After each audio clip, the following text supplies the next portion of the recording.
Hi boys and girls, Mr. V here. This week we're only going to do one lesson. I know some of the kids are behind, so just going to do one, and that way we can let them catch up. The lesson is going to be right here, again for primary, first and second, and for third and fifth grade. So what is it that we're learning today or this week? What I want you to practice, not just one time, if you have time, do it over and over so you can get better and better. It's going to be for primary, you're going to have to be able to move in different directions to catch a self-tossed ball. So you're tossing the ball to yourself and moving as you're catching it, or you can have somebody toss you a ball softly and you move to the ball. You can also toss it to yourself using a wall, pretending the wall is a person that's tossing you the ball. For third, fourth, and fifth grade, you should be able to move in different directions to catch objects that are thrown by a stationary partner. Or you can use a wall to pretend that the wall is a stationary partner. So how are you going to show me that you met the goal this week?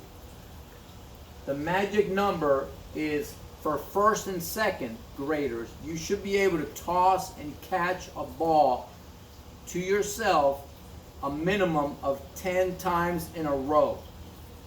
If you're in third, fourth, and fifth grade, you should be able to toss a ball to yourself or have somebody toss it to you and you catch the ball 20 or more times in a row. 20 or more. Now, why is this important? It's important because throwing and catching are used in most sports. Most sports use some kind of catching and throwing. Also, if you look around the house, there's always people either, oh, throw me the keys, or throw me the pencil. So you should be able to learn how to catch so you don't get hurt. There's a lot of other reasons. So your thinking question for the week is, name some situations where you might need to know how to catch an object. All right, again, your thinking question is, what are some situations in which you might need to know how to catch an object? All right, pause it. Go. So Tatiana's gonna zoom in for our cues. If you want to be successful catching an object or a ball, the first thing you want to do is be in a ready position. I will show you what a ready position looks in a minute. One of the things is you want to have your knees bent, you want to be in a ready position, and you want to have your fingers up if you're catching the ball at a high level. If you're catching the ball at a low level, you want to have your fingers pointing down. The second cue is always watch the ball. From the moment the other person has the ball in their hand, you have to keep your eyes on the ball the whole time. So watch the ball. Third, once the ball is thrown, move to the ball. You have to move to the ball. The ball's not always going to come to you. So you have to move your body toward the ball. Cue number 4, reach for the ball, either with your fingers up or with your fingers down. And the 5th cue, bring the ball to your chest or torso. Your torso goes between your waist and your shoulders. So you want to bring that ball in toward your chest or your torso to absorb the force of the ball. Because if you keep your arms out and the ball hits your hands, it's going to bounce off. So when you bring that ball in toward you, you're going to absorb the force of the ball. So bring the ball in toward your chest. All right. So I'm going to show you what it looks like to catch a ball. The first thing you want to do, if you're catching the ball, you always want to have your knees bent. You want to be in a ready position with your fingers sticking and pointing up like this. That is a ready position. Now, if you know the ball is coming low, then you want to turn your hands and point your fingers down. So high level, low level. Second thing, you want to keep your eyes on the ball. I'm watching the ball the whole time. I'm going to pretend you have the ball right now and you're about to throw the ball. I'm watching you because I don't want you to throw the ball and me not be ready. So watch the ball the whole time. Third cue, you're going to move to the ball. If you throw the ball at me and the ball's not going straight at me, I've got to move to it. Then I've got to reach for the ball, and then I've got to bring it in toward my chest or torso. It can be either here, here, somewhere in this area near your chest. One. Hey, boys and girls, so there's a few things that you come up with to practice this activity. The first thing is the same ball we use for striking with our long-handed implements and with our short-handled implements. We can use a ball like this. So, could be this ball. Luckily, I have this ball here that I can use. It's soft. It's not going to hurt me. It's bouncy, which is really good. And if you don't have any of those things, how about a piece of paper? You can just take a piece of paper, crumble it up into a ball, and you're ready for your activity. Okay? Now, let's say you don't have a piece of paper.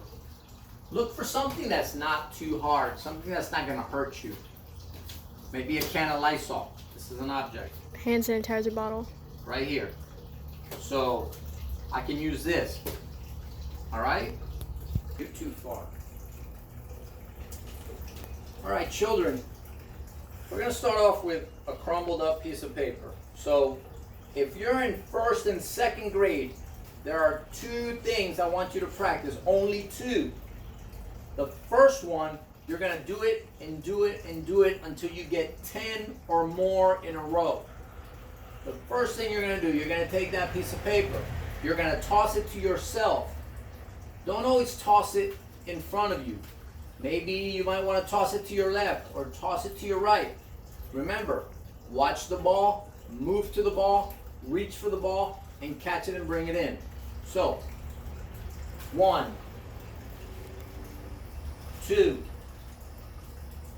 3, 4, 5, 6, 7, 8, 9, 10. I made my goal.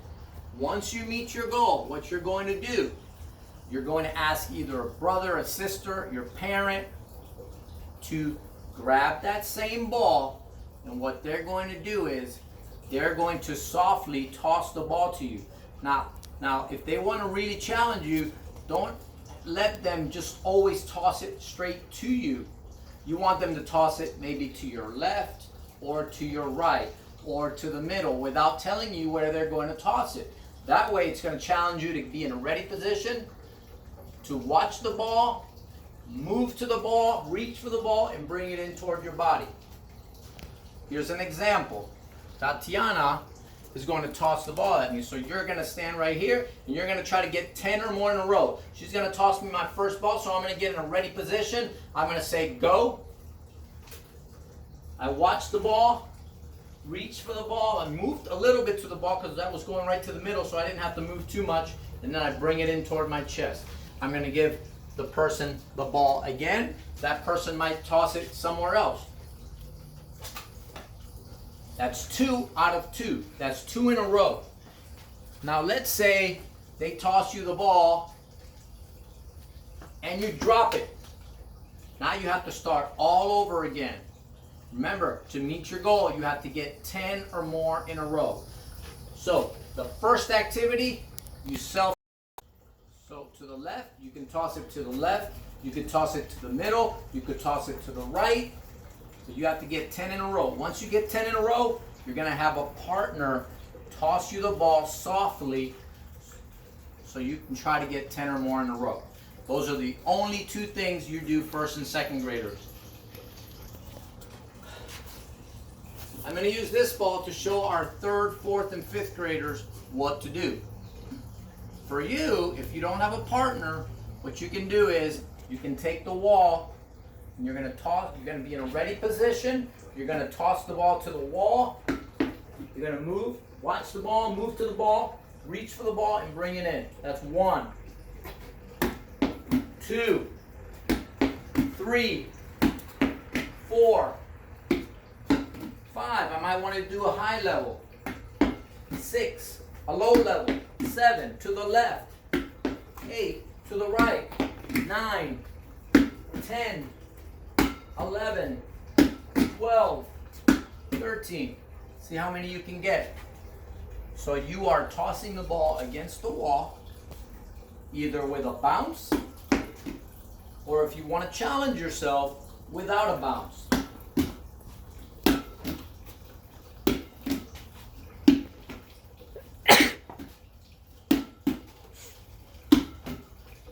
Just like that. If you don't have a ball like this one, you can use a smaller ball.